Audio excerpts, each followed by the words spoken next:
Bonjour, bienvenue à Autrement Vu. Aujourd'hui à l'émission, des participants au programme Orientation 2006 nous parlent de leur projet. Mais pour débuter, préparez-vous à entrer dans un univers unique, celui d'Étienne Cyr. Il construit des robots sur lesquels il travaille en moyenne une centaine d'heures dans son atelier qu'il a baptisé l'imaginaire matérialisé.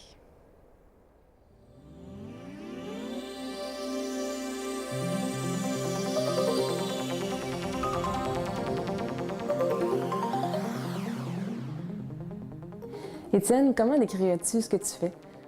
En gros, je dirais que c'est de la récupération artistique. Donc, les matériaux que tu utilises pour créer tes œuvres, ce serait à partir de matériel recyclé? Oui, en partie, ça dépend lesquels. Il y en a des fois, c'est du styrofoam sculpté, puis il y en a d'autres, c'est carrément juste des matériaux que je ramasse un peu partout puis que j'assemble ensemble. Puis d'où t'es venue l'idée de faire des œuvres comme ça? Moi, ça a commencé quand j'étais jeune. J'étais bien curieux, puis je démontais mes jouets, puis j'en remontais des un peu plus gros avec. Puis ça a commencé comme ça. Puis une fois que j'étais un peu plus vieux, là, je me tannais des petites pièces, fait que je me suis lancé dans l'échelle réelle. Celui-là, c'est un modèle que j'ai inventé. C'est le deuxième que... Non, c'est vrai, c'est le premier, lui, que je faisais, là, qui sortait de ma tête, là. Ça, c'est un exemple de juste des matériaux récupérés, là. Comme par exemple, ces pieds, c'est des bottes de ski que j'ai ramassées dans un vestiaire, là, pour une modique somme de 5 La pince ici, c'est à l'Halloween, les fameuses faux d'accessoires. C'est 2 faux, dans le fond, que j'ai récupérés puis que j'ai collé là-dessus. Lui, c'est ma première pièce que j'ai faite. J'ai commencé ça en l'an 2000. Donc, ça fait déjà 7 ans que j'en fais. Puis celle-là, c'est une réplique du film Star Wars. C'est en grande partie... les jambes sont en... Il y a une tige de bois qui passe au milieu, puis le reste, c'est du styrofoam que j'ai sculpté. Je l'ai tout recouvert avec du carton rigide. Puis lui, juste à côté, il est assez original aussi. C'est un robot à chenilles. Oui, ça, c'est... Là, on peut voir l'évolution comparée au premier. Lui, il y a pas mal plus de pièces que j'ai pris pour le fabriquer. C'est un autre robot que j'ai imaginé. Là. Il y en a gros qui disent qu'il ressemble à Cœur Circuit 2, là, le vieux film de Steven Spielberg. Ça a donné comme ça. Là. Son corps, c'est une vieille tank à gaz de motocross que j'ai trouvé sur le bord du chemin quand ils font la récolte des gros rebuts. Là. OK. Sa tête, c'est un vieux lecteur CD qui ne fonctionnait plus. Puis j'ai rajouté une souris d'ordinateur que j'ai peinturée noire. Ça, c'est des vieilles lentilles de caméra. Ça en est un exemple de mélange de sculpture, styrofoam, puis d'assemblage de matériaux recyclés, là. Tout ce qui est en verre, c'est juste des planches de styrofoam collées une sur l'autre. J'ai sculpté avec un X-Acto, je recouvre ça de colle à bois avec du papier journal. Puis on peinture direct par-dessus. Donc, ça représente beaucoup de travail. Est-ce que tu fais ça à temps plein ou c'est un temps libre? Non, c'est vraiment un passe-temps, là. En attendant, en espérant que ça devienne un jour un métier, là, mais... Ça, disons que ça a fait bien gros jaser. Ça, j'avais fait ça dans le cadre de... C'était Expo Meuble. J'ai fait un DEP en ébénisterie. Puis c'était mon projet de fin d'année. On créait un meuble de A à Z, puis on exposait ça à la fin de l'année. Puis moi, j'ai décidé, tant qu'à faire un meuble, de lancer un message en même temps. Dans le fond, c'est comme une grosse caricature 3D qui dénonce la façon dont les gens riches s'enrichissent de plus en plus, mais sur le dos des pauvres. Fait qu'on a un bol de toilette en or pour dire qu'ils sont assis sur le luxe, mais ils rejettent toute la pollution sur la planète. La planète qui est emprisonnée, dans le fond, c'est pour symboliser que c'est un mode de vie qui emprisonne toute l'humanité au complet, parce que une poignée d'êtres humains sur la planète possède tous les biens quasiment de tout le monde.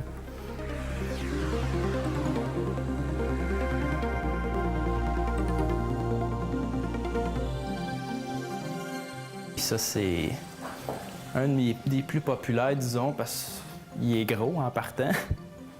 C'est vraiment la réplique du film Alien, là. un frame de bois que j'ai mis du styrofoam par-dessus. C'est le même principe que l'autre bébite qu'on a vu tantôt, la verte, là. Il y a ses dents qui sont en bois. Puis pour donner la texture des espèces de veines comme ça, c'est des tuyaux en plastique là, qu'on retrouve dans un véhicule pour couvrir des fils électriques. Puis pour pouvoir recréer tous les détails que l'on voit, est-ce que tu as fait ça à partir de modèles réduits ou de photos ou même du film? Pour lui, comme modèle, j'avais des images d'une bande dessinée. Par après, j'ai trouvé une figurine pas mal détaillée. Là. Cette plate, je ne l'ai pas trouvée avant, mais bon.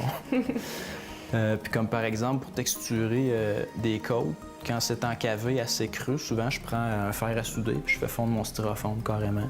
Puis si c'est des textures un peu moins prononcées, là, j'y vais à l'exacto. Souvent, je rajoute de l'argile pour faire, mettons, des onduler un peu ou même à la limite de la colle chaude pour faire l'impression comme des petites veines. Ouais. Puis tu as même recréé l'œuf. Oui, l'œuf pondu par la reine. Ouais. Ça, c'est le même principe que la sculpture styrofoam.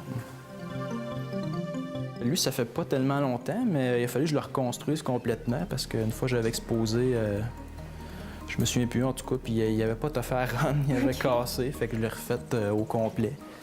C'est un chien robot policier qui est sorti de mon imagination, là. C'est ça, c'est pas toujours des trucs que tu recrées. Des fois, c'est complètement de ta tête que ça sort cette idée-là. Ouais, même je te dirais que des répliques, j'aime mieux plus d'en faire parce que je trouve que c'est long puis c'est moins créatif que de l'imaginer au complet. Ça, c'est encore toutes sortes de choses recyclées, là. Il y a des champlures, des robinets, ces pattes, ces deux modèles de petits plats en plastique. Ça ici, c'est une vieille poignée de réfrigérateur. Puis on peut reconnaître des fameuses poignées des éviers. Hein. Il y a même un bol à chien pour faire son derrière. Et puis l'autre, c'est juste à l'arrière. Celle-là, il est assez spécial, disons. J'ai eu l'idée quand je me promenais à Montréal, j'ai une madame qui promenait ses petits chiens lévriers. Je trouvais ça tellement laid que j'en ai fait un plus gros, mais je trouvais pas ça assez élaboré, fait que j'ai rajouté un autre bébite par-dessus qui est comme fusionné. C'est comme un parasite, si on veut, là. Puis sa tête, j'ai vraiment pris un vrai crâne de vache que j'ai modifié, là. C'est ça que je vendais, dans le fond, juste la tête, mais lui, je l'ai intégré à la pièce, là. J'ai texturé avec de l'argile, j'ai rajouté de la colle chaude. Puis ses yeux, c'est des billes. Puis celle-là, pour faire ses yeux, j'ai pris des grosses cuillères à soupe. Puis à l'intérieur de sa bouche, j'ai mis des cure-dents pour donner l'impression comme d'une bouche de sangsue.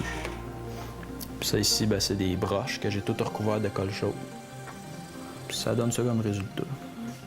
Les gens qui souhaitent te voir, qui souhaitent voir ce que tu fais, comment peuvent-ils le faire? Ils ont juste à m'appeler pour s'ils veulent une visite guidée, dans le fond. OK.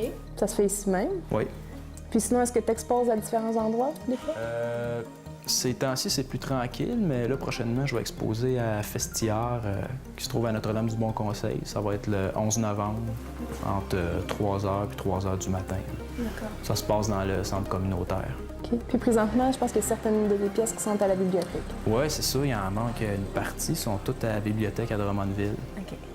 Donc, les gens peuvent te voir aussi à cet endroit-là. Oui, jusqu'en mi-novembre. Parfait. Bien, Étienne Cyr, merci beaucoup. C'était très, très intéressant. Ça fait plaisir.